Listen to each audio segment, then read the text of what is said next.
मेरे प्रिय मित्रों, जय श्री राम। मैं मनोज भाई ज्योतिषाचार्य आज फिर आपके सम्मुख उपस्थित हुआ हूँ एक नए विषय को लेकर, जिसमें आज मैं जानकारी दूंगा। बुध का राशि परिवर्तन होने वाला है 1 अक्टूबर 2023 को। वो क्या प्रभाव लेकर आ रहा है सभी 12 राशियों के लिए, क्योंकि सिंह राशि से निकलकर कन्या राशि में प्रवेश करेंगे बुध देव। तो किस किस की किस्मत चमकाएंगे और किसके लिए होगा परेशानीदायक, वो सारी बातें मैं आज आपको बताऊंगा। इसलिए शुरू से आखिर तक मेरे साथ बने रहें और पूरी जानकारी आपको मिलेगी, जिससे आप लाभ उठा सकते हैं। और वीडियो दूसरों को भी शेयर करें अच्छी लगने पर, जिससे वो भी लाभ उठा सकें। और जिन लोगों ने अभी तक चैनल को सब्सक्राइब नहीं किया, उनसे कहना चाहता हूं कि आज चैनल को सब्सक्राइब और बेल आइकन दबाना न भूलें, जिससे आपको लाभ ही होगा, नुकसान नहीं। अब मैं बताता हूं सबसे पहले मेष राशि वालों के लिए क्या फल लेकर आ रहा है। मैं चंद्र राशि की बात कर रहा हूं आज। चंद्र राशि के अनुसार मित्रों, जिन लोगों की जन्मकालीन चंद्र राशि मेष है, उनके लिए बुध का राशि परिवर्तन कोई दुख हरता है और कई बार अच्छा भी होता है, और दुख हारने के साथ साथ शत्रुओं पर भी यह विजय दिलाता है, और साथ ही प्रसन्नता भी मिलती है और मान सम्मान भी बढ़ता है। मानसिक बेचैनी से राहत मिलती है और धन लाभ होता है, और कार्यों में भी सफलता मिलती है। उत्तम वस्त्र मिलते हैं और अच्छा मनोरंजक पुस्तकें पढ़ने का अवसर भी प्राप्त होता है। लेखन कला और वाद कला से ख्याति प्राप्त होती है। परिश्रम का मीठा फल मिलता है और लोकप्रियता में बढ़ोतरी होती है और मुकदमे में सफलता मिलती है। अब मैं बताता हूँ वृष राशि वालों के लिए क्या फल लेकर आ रहे हैं। जिनकी जन्मकालीन चंद्र राशि वृष है, उनके लिए पंचम भाव में सूर्य बुध का आना कार्यों में सफलता नहीं मिलती और योजनाएं बीच में ही रह जाती हैं और सफल नहीं होती, और धन हानि और आर्थिक परेशानी का भी सामना करना पड़ता है। संतान विशेषकर पुत्र से विवाद और वैचारिक मतभेद हो जाता है, और पत्नी से कलह क्लेश की स्थिति बनती है, और विचार के कारण और विवाद के कारण जो विचारों में मतभेद है, उसके कारण मानसिक पीड़ा झेलनी पड़ती है, और पराई स्त्री की कामना एवं प्राप्ति परेशानी करती है, और बुजुर्गों को श्वास में कष्ट की संभावना रहती है और कार्यों में विलंब होता है। ऐसी स्थिति बनती है वृष राशि वालों के लिए। अब मैं बताता हूँ मिथुन राशि वालों के लिए क्या फल लेकर आ रहे हैं। जिनकी जन्मकालीन चंद्र राशि मिथुन है, उनके लिए चौथे भाव में बुध का आना घर का सुख मिलता है और धन की भी प्राप्ति होती है। जमीन जायदाद में भी वृद्धि होती है, और इस स्थान पर गोचरवश आया हुआ बुध माता को सुख देता है और घरेलू जीवन ठीक रहता है, और अच्छे लोगों, विद्वानों और अधिकारियों से मेल मुलाकात होती है और लाभ मिलता है। कुटुंब में भी वृद्धि होती है और विद्या प्राप्त होती है। गृहस्थ एवं संतान का सुख भी मिलता है और मानसिक शांति भी मिलती है। ऐसी स्थिति बनती है मिथुन वालों के लिए। अब मैं बताता हूँ कर्क राशि वालों के लिए क्या फल लेकर आ रहे हैं। जिनकी जन्मकालीन चंद्र राशि कर्क है, उनके लिए तीसरे भाव में बुध का आना उत्साह में कमी लाता है, और बंधुजनों से विवाद झगड़ा हो सकता है, और व्यक्ति को डर भय की स्थिति में रहना पड़ता है। परंतु एक अन्य मत के अनुसार यहाँ बुध अच्छा प्रभाव भी देता है, और यात्राएं होती हैं और मित्रों से मेल मुलाकात होती है, और किसी टूर पर भी जाना पड़ता है, परंतु फिर भी परेशानी की स्थिति रहती है। अब मैं बताता हूँ सिंह राशि वालों के लिए क्या फल लेकर आ रहे हैं। जिनकी जन्मकालीन चंद्र राशि सिंह है, उनके लिए दूसरे भाव में बुध का आना सुख और आनंद की प्राप्ति होती है, और धन लाभ होता है, और कार्यों में सफलता भी मिलती है। विद्या का लाभ होता है और विद्या में उन्नति होती है। इस अवधि में रिश्तेदार और संबंधियों से भी धन प्राप्त होता है और भाषण, भक्ति और लेखन कला द्वारा धन और मान सम्मान मिलता है। आभूषणों एवं अच्छे खाद्य पदार्थों की भी प्राप्ति होती है। ऐसी स्थिति बनती है सिंह वालों के लिए। अब मैं बताता हूँ कन्या वालों के लिए क्या फल लेकर आ रहा है। जिनकी जन्मकालीन चंद्र राशि कन्या है, उनके लिए बुध का प्रथम भाव में आना, अपनी स्वयं की राशि में आना धन हानि की आशंका लाता है और मान सम्मान में भी कमी आती है और यात्रा में परेशानी होती है और छोटे छोटे झगड़े भी परेशानी का कारण बनते हैं और बंधन का डर रहता है। चुगलखोरों झूठ की ओर अधिक प्रवृत्ति जाती है।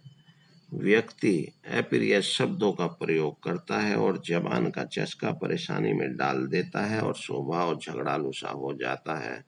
सेहत की परेशानी होती है और किसी की बुरी अर्थात गलत सलाह से हानि झेलनी पड़ती है। जातक इस अवधि में कल्पित किस्से कहानियां घड़ता है और स्वयं अपनी हानि करता है।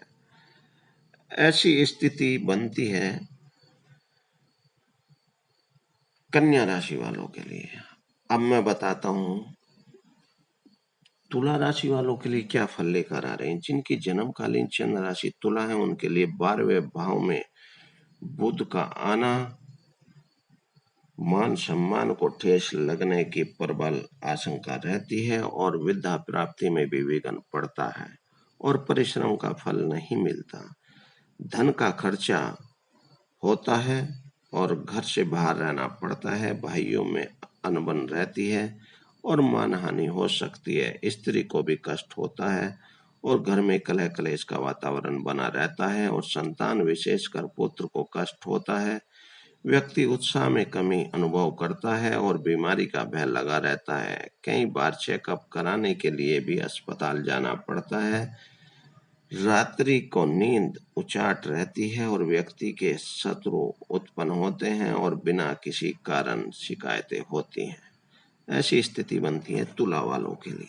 अब मैं बताता हूँ वृश्चिक वालों के लिए क्या फल लेकर आ रहे हैं। जिनकी जन्मकालीन चंद्र राशि वृश्चिक है, उनके लिए 11वें भाव में बुध का आना घरेलू सुख की प्राप्ति होती है और परिवार के सदस्यों से प्रेम प्यार मेल मुलाकात बढ़ती है और मित्रों रिश्तेदारों स्नेहियों से भी लाभ सहायता मिलती है। यश और मान प्राप्त होता है। धन लाभ और कार्यों में सफलता स्वतः ही मिल जाती है। संतान प्राप्ति की संभावना रहती है। शुभ कार्यों में प्रवृत्ति बढ़ती है। प्रेमी प्रेमिका का मिलन होता है और विद्या का लाभ मिलता है। वाहन का सुख प्राप्त होता है और आर्थिक स्थिति में सुधार आता है, परंतु ध्यान रहे जब गोचरवश बुध यहाँ आया हुआ हो और व्यक्ति के परिक कार्य में रुकावट अवश्य पड़ती है और सभी शुभ फल विपरीत फल भी देने लगते हैं। ऐसी स्थिति बनती है वृश्चिक वालों के लिए। अब मैं बताता हूँ धनु वालों के लिए क्या फल लेकर आ रहे हैं। जिनकी जन्मकालीन चंद्र राशि धनु है, उनके लिए बुध का गोचर 10वें भाव में होने के कारण कार्यों में सफलता मिलती है और धन लाभ भी होता है। किसी नए पद की भी प्राप्ति होती है और मान सम्मान में भी वृद्धि होती है और प्रत्येक कार्य सफलता पूर्वक हो जाता है। जनहित कार्यों में रुचि बढ़ती है और मानसिक सुख के साथ साथ घर का सुख भी प्राप्त होता है और शत्रुओं पर विजय प्राप्त होती है। विद्या का लाभ होता है और किसी महिला से भी सहायता प्राप्त होती है। व्यापार व्यवसाय आदि में भी उन्नति और वृद्धि होती है। ऐसी स्थिति बनती है धनु राशि वालों के लिए। अब मैं बताता हूँ मकर राशि वालों के लिए क्या फल लेकर आ रही। जिनकी जन्मकालीन चंद्र राशि मकर है, उनके लिए 9वें भाव में बुध का आना असफलता देता है और धन और मान की हानि होती है। संबंधों और भाइयों से भी वैमनस्य रहता है और कार्यों में विलंब और विघ्न और बाधाएं आती हैं, जिससे मानसिक परेशानी होती है। यात्राओं में भी कष्ट और असुविधा होती है तथा हानि का भी सामना करना पड़ता है। बुजुर्गों की सेहत के कारण परेशानी होती है। इन्हें श्वास कष्ट की भी संभावना रहती है और खेद और पीड़ा का वातावरण रहता है। ऐसी स्थिति बनती है मकर वालों के लिए। अब मैं बताता हूँ कुंभ वालों के लिए क्या फल लेकर आ रहे हैं। जिनकी जन्मकालीन चंद्र राशि कुंभ है, उनके लिए 8वें भाव में बुध का आना धन लाभ और पुत्र का सुख होता है। विरोधियों एवं शत्रुओं पर विजय प्राप्त होती है। प्रत्येक कार्य में सफलता और प्रसन्नता मिलती है। आर्थिक स्थिति भी बेहतर बनती है और सामाजिक स्थिति ऊंची होती है। बुद्धि की तीक्ष्णता साथ देती है और कार्यों में सफलता मिलती है। यहाँ परेशानी गोचरवश आया हुआ बुध कई हालातों में त्वचा रोग और दांत दर्द की परेशानी दे सकता है। अब मैं बताता हूँ मीन राशि वालों के लिए क्या फल लेकर आ रहे हैं बुध। जिनकी जन्मकालीन चंद्र राशि मीन है, उनके लिए 7वें भाव में बुध का आना पति पत्नी में कलह क्लेश होता है और मित्रों तथा संबंधियों से भी अनबन हो जाती है। यात्रा में सामान्यतः चिंताओं से ग्रस्त रहता है और घरेलू विवाद से मानसिक परेशानी होती है। आलस्य का साथ रहता है। व्यक्ति निरुत्साह सा हो जाता है और शरीर पीड़ा युक्त रहता है और धन हानि भी झेलनी पड़ती है। ऐसी स्थिति बनती है मीन राशि वालों के लिए। तो मेरे मित्रों, दोस्तों, मैंने आज जानकारी दी आपको मेष से लेकर मीन तक सभी 12 राशियों के लिए 1 अक्टूबर 2023 को बुध का जो राशि परिवर्तन होने वाला है वो क्या फल लेकर आ रहा है। मेरे विचार से सारी बातें आपको समझ में आ गई होंगी और जिन लोगों के लिए अच्छा है इस समय का सदुपयोग करें और जिनके लिए परेशानीदायक है वो इस समय को शांतिपूर्ण तरीके से निकालें और साथ ही बुध का उपाय करें जिससे उनके कार्यों में परेशानी जो अड़चने जिस तरह की भी जीवन में आ रही हैं वो दूर हो सके। और बुध के उपाय मैंने पहले से ही अपलोड कर रखे हैं, वीडियो बनाकर सभी नवग्रहों के मिलेंगे आपको मेरे चैनल पर। उनसे देखकर आप उपाय कर सकते हैं। साथ ही अगर आप नहीं देख पाते हैं तो आप कमेंट लिखकर भेज दें, जो भी पर्सन होगा उसका मैं उत्तर आपको जरूर दूंगा और आपका मार्गदर्शन करूंगा। अब लास्ट में मैं फिर कहना चाहता हूं कि जिन लोगों ने अभी तक मेरे चैनल को सब्सक्राइब नहीं किया है और बेल आइकन नहीं दबाया, आज बेल आइकन और सब्सक्राइब दबाना न भूलें। उससे आपको लाभ ही होगा, नुकसान नहीं। साथ ही वीडियो अच्छी लगे तो दूसरों को भी शेयर करें जिससे वो भी लाभ उठा सकें और अपने जीवन को सफल बना सकें। इन्हीं सभी बातों के साथ आज फिर मैं अपनी वाणी को विराम देता हूं। कल फिर मुलाकात करेंगे ऐसे ही एक नए विषय को लेकर। आप मेरे साथ बने रहें, जुड़े रहें। मैं आपका मार्गदर्शन करता रहूंगा और अच्छी अच्छी आपको जानकारी देता रहूंगा। जय श्री राम।